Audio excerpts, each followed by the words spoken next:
खबरों के निष्पक्ष विश्लेषण के लिए सब्सक्राइब करें Jantantra TV and press the bell icon. Never miss any update.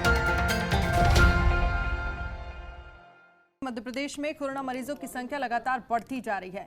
अब तक मध्य प्रदेश में 1485 पॉजिटिव केस सामने आ चुके हैं। स्वास्थ्य विभाग ने मीडिया बुलेटिन जारी किया है। राज्य में अब तक 72 लोगों की कोरोना के चलते जान जा चुकी है। वहीं इंदौर में कोरोना के मरीज कम होने की बजाय बढ़ रहे हैं। अब तक इंदौर में 897 पॉजिटिव केस मिले हैं, जिनमें से 50 की मौत हो चुकी है, जबकि 71 मरीज पूरी तरह स्वस्थ हो चुके हैं। वहीं राजधानी भोपाल में 254 लोग कोरोना से संक्रमित मिले हैं। इनमें से 7 की मौत हो गई है। वहीं 34 मरीज स्वस्थ होकर अपने घर वापस लौट चुके हैं। इसके अलावा मुरैना में 16 पॉजिटिव केस सामने आए हैं, जिसमें 7 मरीज स्वस्थ होकर घर लौट चुके हैं। उज्जैन में 31 मरीजों में से 6 की मौत हो गई है। वहीं 5 पूरी तरह स्वस्थ हो चुके हैं। शरद व्यास हमारे साथ बने हुए हैं। शरद, जिस तरह से देखा जाए, जो इससे पहले भी मैं आपसे बात कर ही रही थी, लगातार मध्य प्रदेश में जो कोरोना पॉजिटिव मरीज हैं उनका आंकड़ा बढ़ता जा रहा है और ये लगभग अब संख्या 800 के पार पहुंच गई है। बिल्कुल चिंता का विषय है और चिंता का विषय होना भी चाहिए, क्योंकि मध्य प्रदेश में इस तरह की जो है शुरुआत के दिनों में यदि हम बात करें, जनवरी फरवरी की बात कोई मरीज नहीं था, लेकिन एकाएक मरीजों का मिलने का क्रम शुरू हुआ है, तो इससे चिंता जरूर बनी है। और ये कहीं ना कहीं इंदौर सबसे ज्यादा इसमें संक्रमित हुआ है, क्योंकि इंदौर में तकरीबन 897 के आसपास अब तक मरीज मिल चुके हैं और इनकी लगातार मॉनिटरिंग भी की जा रही है। इनको क्वारंटाइन करने के साथ साथ इनको चिकित्सकीय व्यवस्था और उनको सेवाएं भी दी जा रही, ताकि जल्द से जल्द बेहतर हो सके और वर्तमान स्थिति को ठीक किया जा सके। भोपाल भी इस स्थिति से जूझ रहा है और लगातार सैंपलिंग का काम किया जा रहा है। यदि हम देखेंगे मध्य प्रदेश, महाराष्ट्र की बात करेंगे, दिल्ली की बात करेंगे, तो क्रमशः तीनों जगह पर अलग अलग क्रम से हुआ। 24,000 से ज्यादा अब तक मध्य प्रदेश में। जो इससे पहले मैंने संख्या बताई 897, वो सिर्फ और सिर्फ इंदौर की है। ओवरऑल मध्य प्रदेश की बात करें तो ये लगभग 1500 पहुंच गई है। 1485 है आंकड़ा। और तमाम तरह के सवाल, क्योंकि जिस तरह से देखा जाए लॉकडाउन होने के बावजूद ये आंकड़ा बढ़ता चला जा रहा है।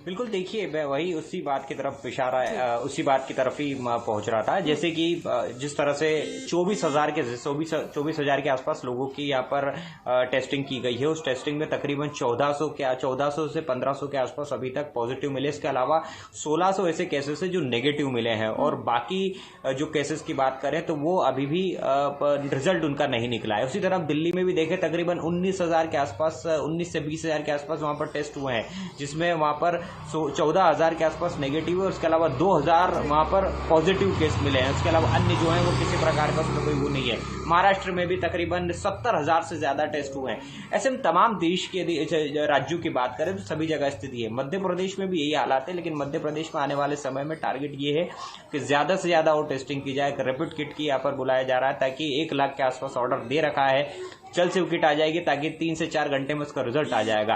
तो ये कोशिश ये की जा रही है कि जल्द से जल्द इन जो लगातार जो मरीज हैं, जो अभी तक अपनी बात जो सामने नहीं आ रहे हैं, उनको बाहर निकाला जा सके और उनको निकालने के साथ साथ उनको ठीक किया जा सके, क्योंकि 72 लोग अब तक अपनी इसमें जान गंवा चुके हैं। इसमें पुलिसकर्मी भी शामिल है, इसमें डॉक्टर्स भी शामिल हैं, इसमें आम जनता भी शामिल है, इसमें बच्चे भी शामिल है, इसमें तमाम वर्ग के लोग शामिल है जिनकी इस कोरोना वायरस के चलते दुखद मृत्यु हुई है।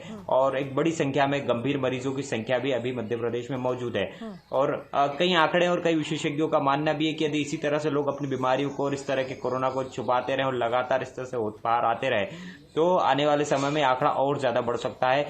यह आंकड़ा 2,000 के ऊपर भी जा सकता है। लेकिन 2 से 3 दिनों में यदि हम देखेंगे तो एक सुखद खबर ये है कि जो मरीजों की संख्या है उसमें गिरावट आई है। यानी कि जो आंकड़े लगातार मिल रहे थे 200 के ऊपर, 100 के ऊपर जो लगातार पॉजिटिव मिल रहे थे, अब वो केवल 15, 10, 5 इस तरह की श्रेणी में आने लगे हैं। तो इंदौर, उज्जैन और भोपाल को यदि हम छोड़ दें तो बाकी के मध्य प्रदेश के जो जिले हैं वो पूरी तरह से स्वस्थ नजर आ रहे हैं। इक्के दुक्के उनके पास केस होंगे, इसीलिए उनको ग्रीन जोन में रखा गया है और कुछ को येलो जोन में रखा गया है। तो एक बड़ी संख्या में जो ग्रीन जोन में जो जिले हैं उसमें एक सुखद खबर है। मध्य प्रदेश के लिहाज से भी अच्छी बात भी है कि उन जगहों पर इसको रोकने में, फैलने से रोकने में पूरी यहाँ पर कामयाब रही है मध्य प्रदेश सरकार। लेकिन अभी भी चैलेंज सरकार के सामने यही है कि इंदौर जिसकी जनसंख्या तकरीबन 25 लाख से ज्यादा है, भोपाल जिसकी जनसंख्या तकरीबन 22 लाख से ज्यादा है, इन दोनों जगहों पर, और दोनों ही महत्वपूर्ण शहर है, इन दोनों जगहों पर यदि नियंत्रण समय रहते नहीं किया गया तो ये भयावह स्थिति हो सकती है।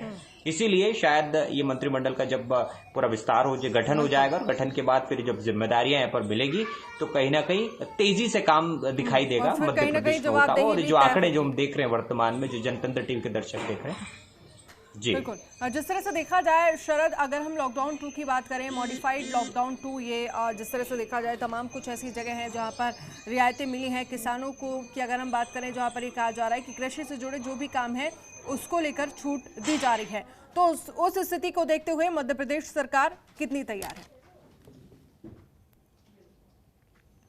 देखिए, मध्य प्रदेश में कृषि को लेकर पूरी तरह से अब निर्णय ले चुके हैं कि किस तरह से कृषि से संबंधित चीजों को छूट देनी है, क्योंकि कृषि एक महत्वपूर्ण क्षेत्र माना जाता है मध्य प्रदेश का, और एक लंबी जो चीजें हैं कृषि संसाधनों से जुड़ी हुई, जो आर्थिक स्थिति में राजस्व का एकत्रीकरण भी करती है। तो कहीं ना कहीं कोशिश ये है कि किसानों को ज्यादा से ज्यादा छूट दी जाए।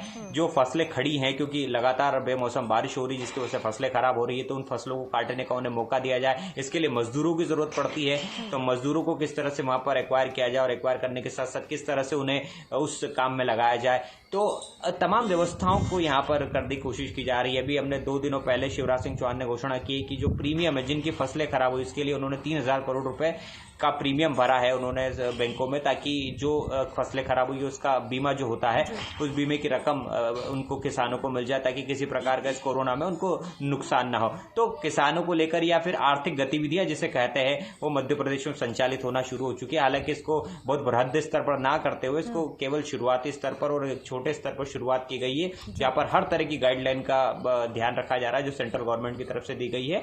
और नियम उद्योगों की बात करें तो तकरीबन 200 उद्योगों को, छोटे जो उद्योग होते हैं और मंझले उद्योग होते हैं, उनको कहा गया है कि आप अपने उद्योग खोल सकते हैं, लेकिन उसकी गाइडलाइन आपको पूरी तरह से पालन करना होगा, अन्यथा इसको पूरी तरह से बंद कर दिया जाएगा। जी चलिए, बहुत बहुत शुक्रिया हमसे बातचीत करने के लिए, तमाम जानकारी के लिए बहुत बहुत शुक्रिया। तो जिस तरह से साफ तौर पर जो कृषि से जुड़े काम है उसको लेकर छूट देने के लिए सरकार कहीं ना कहीं तैयार है और ये छूट दी भी जाएगी, और लेकिन इन सब के बीच जो आंकड़ा है वो भी लगातार बढ़ता जा रहा है।